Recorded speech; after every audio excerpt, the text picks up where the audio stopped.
Bonjour à tous, bienvenue pour cette première de Planète Ovalie, l'émission numéro 1 sur le web, numéro 1 du rugby bien sûr. Pour cette première, je vous parlerai en grande majeure partie du tournoi à destination qui a débuté ce week-end, avec la question qui sont les bleus retenus pour l'Irlande dimanche, à laquelle je répondrai bien sûr. Je vous remémorerai les résultats de la première journée et je vous indiquerai les matchs de la deuxième journée qui se tiendront ce week-end.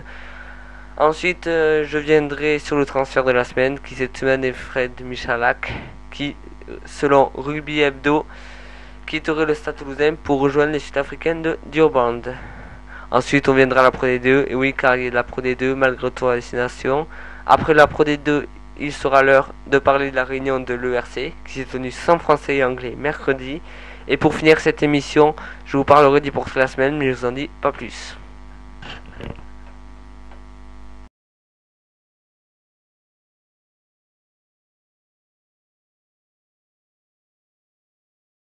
Comme je vous le disais dans le sommaire, la plus grande partie de ce journal sera le tournoi destination.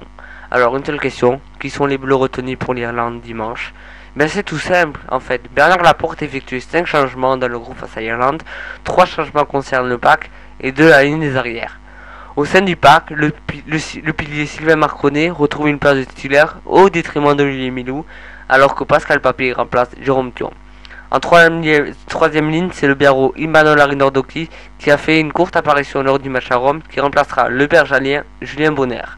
Enfin, l'homme le plus heureux des 5, le Toulousain Vincent Clerc, qui fera son premier match sous le maillot tricolore depuis l'Afrique du Sud en juin dernier. Il sera bien évidemment ailier. La compo générale alors: Poitrenaud, Stade Toulousain; Clerc, Stade Toulousain; Marty, Perpignan; Josion, Stade Toulousain; Dominici, Stade Français.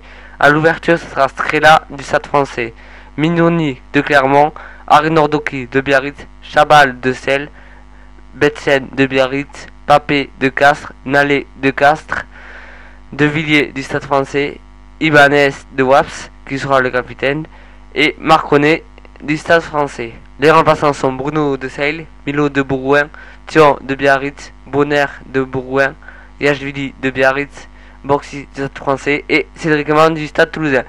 Les résultats de la première journée de destination: l'Italie s'incline face à la France 39-3, l'Angleterre s'impose à Twickenham 42-20 face à l'Écosse et le Pays de Galles s'incline face à l'Irlande 19-9. Le calendrier de la prochaine journée de destination: samedi 10 février, Angleterre-Italie 14h30 sur France 2 bien sûr, Écosse-Pays de Galles qui 7h30 sur France 2, juste après Angleterre-Italie. Dimanche 11 février, Irlande-France à 16h sur France 2, c'est le match de l'histoire de destination, si vous n'avez pas manqué.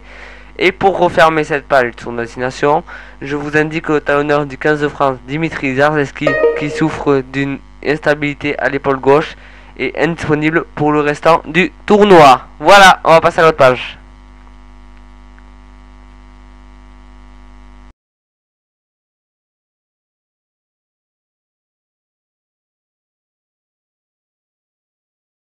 Comme je le disais dans le sommaire, en deuxième partie, il y aura le transfert de la semaine. Chaque semaine, je vous dévoilerai le transfert le plus important à mes yeux. Cette semaine, il s'agit de Fred Michalak. En effet, selon Rugby Hebdo, la star du Stade Toulousain se serait engagée avec le club sud-africain de Durban. L'ouvreur, actuellement blessé au genou, est sur place depuis dimanche. S'il dispute la Coupe du Monde, ce qui ne faut qu'un doute, il rejoindra son nouveau club dès le 1er novembre prochain. Dans le cas contraire, il partirait dès la fin du top 14 en juin prochain pour disputer la Currie Cup, le championnat des provinces sud-africaines.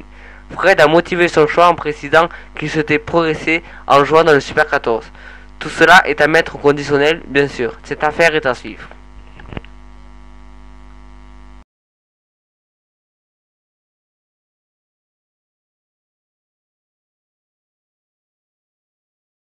Troisième partie de notre première émission, Planète Ovalie.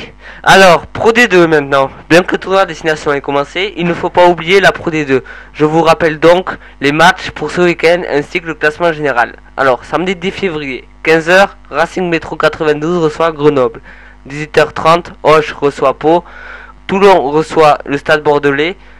Bègle, La Rochelle reçoit Oyonnax. Béziers reçoit Gaillac. Le Lyon OU reçoit Mont-de-Marsan. Dax reçoit Colomiers et Tarbes reçoit Limoges. Tout de suite à l'antenne, nous allons voir le classement général avec Auch, Béziers, La Rochelle, Toulon et Dax qui sont en tête.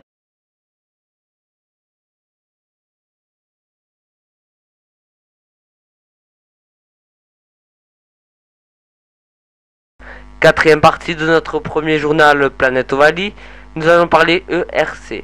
La réunion de l'ERC, organisateur de la Coupe d'Europe, s'est tenue mercredi sans français et anglais.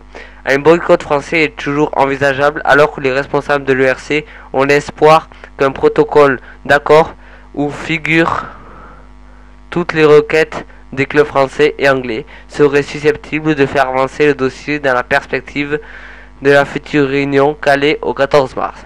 Cette annonce du retrait des clubs français était intervenue à la mi-janvier alors que l'ERC était confronté à une situation de blocage concernant la renégociation des accords de Paris signés en mars 1999 et qui viendront à échéance à la fin de la saison. Voilà ce qu'on pouvait dire sur cette réunion de l'ERC. Quand j'ai plus d'informations, je vous tiens bien sûr au courant.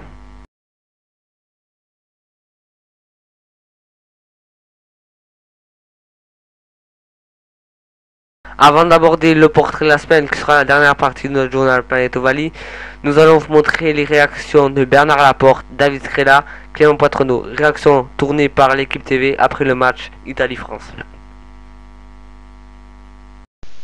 On est content, oui, effectivement, gagner 40 points sans prendre déchet, c'était, je ne dis pas que c'était inespéré, mais c'était, on n'aurait pas cru. Donc ça montre qu'on n'a rien lâché, les joueurs ont été courageux, téméraires, on œuvrait jusqu'à la fin, ça c'est significatif d'un bon état d'esprit. Maintenant, à chaque match ça peine, je dirais celui-là on va le savourer ce soir, on l'analysera demain matin, on préparera l'Irlande dès demain après-midi.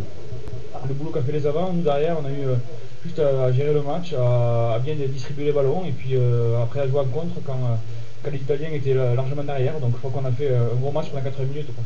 On savait qu'il fallait leur mettre beaucoup de pression pour leur faire lâcher des ballons et ensuite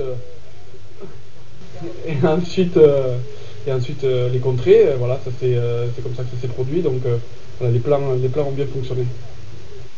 Avant d'aborder le portrait de la semaine, qui sera la dernière partie de notre journal Planète Ovalie, nous allons vous montrer les réactions de Bernard Laporte, David Scrella, Clément Poitrenaud. Réactions tournées par l'équipe TV après le match Italie-France. Cela faisait depuis la finale de la Coupe du Monde 2003, remportée par le 15 de la Rose, grâce à Johnny et son drop, que l'on n'avait pas vu sous le maillot blanc et rouge. 2 ans d'absence totale. Son Allison, ses blessures cumulées avec en janvier 2005 le genou gauche, 2 mois de repos, le 13 mars 2005 le genou droit, 3 mois d'absence, en septembre 2006 encore le genou droit, 7 semaines hors course, août 2005 crise aiguë et opération de l'appendicite, 4 semaines d'inaptitude, novembre 2006 touché au rein, 12 semaines de repos, 28 novembre 2003 épaule droite et cervicale, 9 mois de repos, 23 novembre 2003 épaule gauche, 4 semaines d'inaptitude. En tout, Johnny participera à 112 matchs sur 113, toutes compétitions confondues. Wilkinson fait un match de grande classe face à l'Écosse samedi dans le tour à destination. Il marqua à lui-même 27 points. Twickenham attendait le dieu du 15 de la Rose en héros comme s'il revenait de la guerre. Wilkinson est bien de retour en attaque et en défense comme on a pu le constater samedi dernier.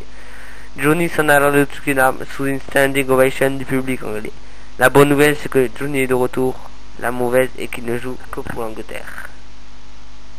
Avant que Planète Ovalie ne touche à sa fin, je vais vous montrer 2 très beaux livres. Le premier livre s'appelle Stade Toulousain, un club à la une. C'est aux éditions L'équipe. 21 de l'auto et de l'équipe sur les grands moments du club, plus un livret d'accompagnement. Voilà, c'était un petit coffret. Très bien, à offrir aussi. Le deuxième livre, c'est le livre d'or du rugby 2006. Il nous retrace le parcours du 15 de France en 2006, plus les demi-finales et finales du championnat de France, top 14, aux éditions Solar. Voilà, c'est ainsi que Planète Ovalie s'achève pour sa première et sa première semaine aussi. Donc j'espère que cela vous a plu, vous allez continuer à me regarder. Je vous dis à la semaine prochaine, vendredi, 21h. Voilà, donc bonne semaine, ciao et vive le rugby.